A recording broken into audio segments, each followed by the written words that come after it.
Estoque, Monte Vista School newspaper, a national award-winning publication.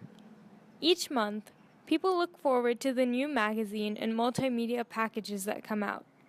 However, the publication fails to capture one thing: the lives of Estoque staff members themselves. Here we explore what it is like to be on Estoque. Every story has to start somewhere, and the tales of the staff members all start in their own unique places. I started at Estoque because I was in writing for pub my freshman year. I going into writing for pub, I thought it was a writing class. So, and first semester, that's all we did. We did writing, right? But second semester, we did the enterprise project and the documentaries and all this stuff. And I realized that I was really into multimedia. Initially, I only went to the interest meeting because my friend was going, and my friend was part of writing for pub, and I wasn't. But I was like, oh, seems interesting. I should check it out. And then I got really intrigued by the idea of just being in a journalism class, I guess.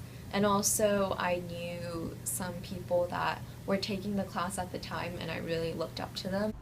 Estoque staff members dedicate a large amount of their time to the magazine. They spend hours upon hours outside of school on the publication. Sometimes you have to sacrifice other things to cover events or to do a story, or sometimes one thing a lot of people on staff say is journalism before sleep. So if you have a story, you would usually do your story before you go to sleep. So instead of sleep, you write, or you produce, or you film.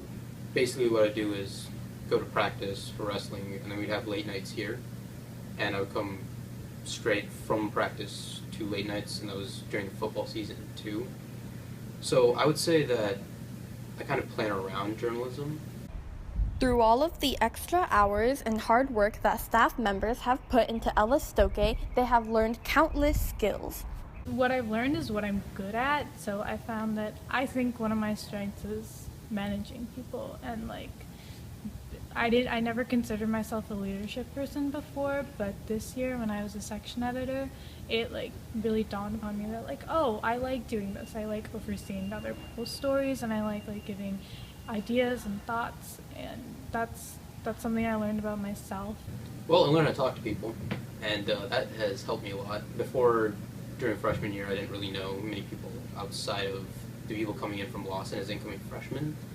Now that I am forced to talk to more people, I know a lot of the people in the athletic community in Monte Vista. Other than that, I got to know a lot more of the admin.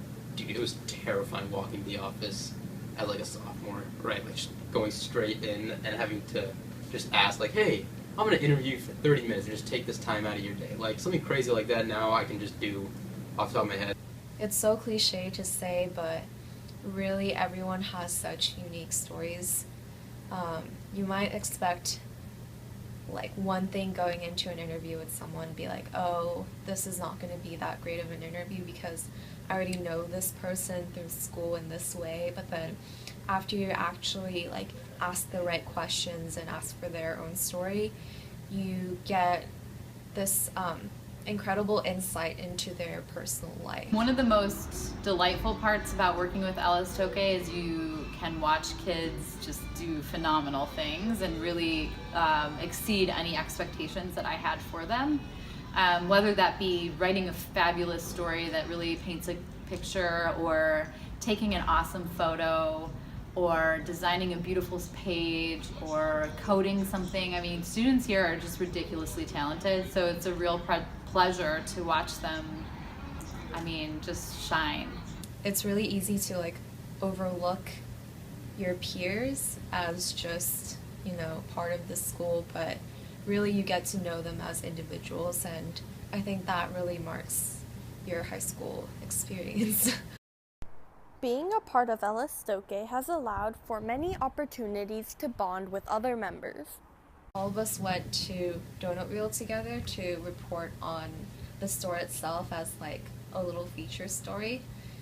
And then we ended up talking to the owner about his experiences, and it turned out to be a 2 to 3 hour interview about him fleeing Cambodia when it was like during the war. He basically detailed his experiences as a Cambodian refugee that moved to the United States, and it was like really raw details about him like searching through the jungles, and he was like seeing all these friends and family being killed before him by the soldiers at that time. These interviewing experiences allow Estoque staff to not only learn about members of the community, but bond with fellow staff members as well.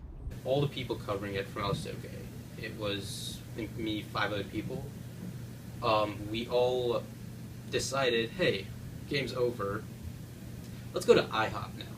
So we all get into our respective cars. We all drive to the IHOP down Stevens Creek, and it's like 10 o'clock at night. We have a few of us get like those smiley pancakes with like they draw the smiley face at 10 at night, and we're all eating. And it was pretty much a close-knit bonding, like the type of connection that you feel when you're all doing the same job. During the interview, what was sort of funny was that he alternated between English and Chinese because he was a lot more fluent in Chinese. And Minji was the only one that could speak Chinese in our group. Halfway through the interview, he had to leave after speaking in Chinese for like an hour or something. And then Zapan whispered to all of us saying like, "Oh my god, I didn't know Minji could speak Cambodian," because he didn't know that it was Cambodian or Chinese. For me, that kind of just encapsulated like, oh wow, before Estoque, kind of like I knew people on campus. I didn't really have like a deep connection with them. Now that I'm on Estoque and I'm working with these people at ungodly hours, I get to like, I have this group of people that I trust. So Estoque is giving me that night. The main thing that I would say is that just like the people that you meet, like all of my friends are from Estoque right now. I'm a complete loner. I just hang out in A111 all the time, and you guys have seen that. But like, I have created some really awesome friendships that not only like challenge them as a person, but challenge me as a person as well. One particular bonding experience for Estoque staff is late night, when students stay after school from 3 to 9 to design their pages for the magazine. Late nights have different personality. The tone of a Friday late night is a little bit more serious because the deadline is really close, because at 9 p.m. all pages have to have made it through all the copy deadlines. It was pretty intense in the sense that everyone was really focused on their work and trying to get their work done. And I remember like Friday late night, which is like the ultimate deadline, some people were like crying because they couldn't get their pages done, and that was really intense for me to watch. Typically Tuesday is a little bit more laid back and maybe more social. There's a lot of laughter, a lot of bonding that happens at those. Like every late night, the experiences that you have with people, if you're stuck in a room with people for 6 hours, there's bound to be like some like pretty awesome experiences that you made. So I don't know, like I've like played guitar in there with a sombrero on my head. We've wheeled carts around, and people have fallen, and people have cried, and people have laughed, and it's just been such an experience to have everyone together, and it's really like something that can't be done anywhere else except the newsroom.